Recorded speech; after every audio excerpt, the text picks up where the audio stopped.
The naked truth. Why nude art was once sacred, then forbidden. The human body was once worshipped, then banned, then monetized. And that single shift tells the entire hidden history of nude art. Because nudity in art was never just about the body. It was about what society believed the body meant. In ancient civilizations, the human form was not something to hide. It was something to study, honor, and idealize.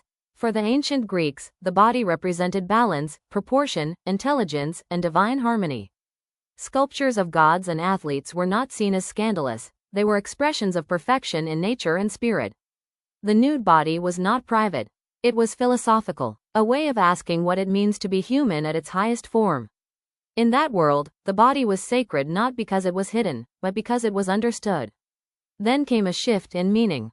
As religious and cultural structures evolved, especially in medieval Europe, the body began to be viewed through a different lens, one shaped by morality, modesty, and control. What was once celebrated became something to regulate. But even then, the nude did not disappear. It waited, and then it returned. During the Renaissance, artists brought the human body back into the center of visual culture. Figures like Michelangelo and Leonardo da Vinci revived anatomical study and classical ideals.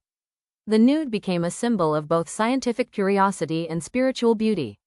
In works such as the ceiling of the Sistine Chapel, the human form was not hidden, it was elevated. The body became a bridge between the earthly and the divine. Art once again treated nudity as knowledge, as truth, as a form of intellectual and spiritual exploration. But as society moved into the Victorian era, the meaning of nudity changed again, this time sharply. The body became associated with morality, discipline, and restraint. Public presentation was tightly controlled, and even artistic depictions of nudity were heavily censored or reinterpreted. What had once been sacred became suspect, covered, restricted, hidden behind layers of social expectation. Nude art was not erased, but it was carefully contained within institutions that could justify its existence as classical, educational, or historical. Outside those spaces, it became taboo. Then came modernity. Photography, mass media, and later digital platforms transformed how images of the body circulated. And with that, nudity entered a completely new phase. On one side, museums and galleries still preserve and display nude art as cultural heritage. It is framed as history, aesthetics, and intellectual tradition. On the other side, social media platforms often restrict or censor similar imagery instantly, governed by algorithms and community guidelines that struggle to distinguish between art, sexuality, and commercial intent. The same human body, two completely different judgments. This contradiction defines the modern era. A nude sculpture in a museum can be considered education. A similar image online can be flagged as inappropriate.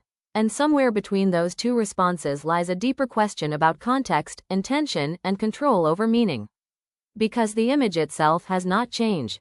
Only the system interpreting it has. At the same time, the body has also become monetized in ways earlier eras never imagined. From advertising to digital platforms, nudity is no longer only sacred or forbidden. It is also economic. The human form sells products, attention, identity, and influence. It exists in a constant tension between art, commerce, and regulation. Sacred in museums, restricted on platforms, and widely consumed in commercial spaces. So what does the history of nude art actually reveal? Not just changing aesthetics, but changing power structures. Who is allowed to show the body? Who is allowed to interpret it? And who is allowed to control its meaning? In the end, the naked truth is not only about nudity itself. It is about how every society decides what the human body represents. Sacred, forbidden, desirable, dangerous, artistic, commercial, and perhaps the most revealing thing of all is this: the body has never changed. Only the meaning we assign to it has.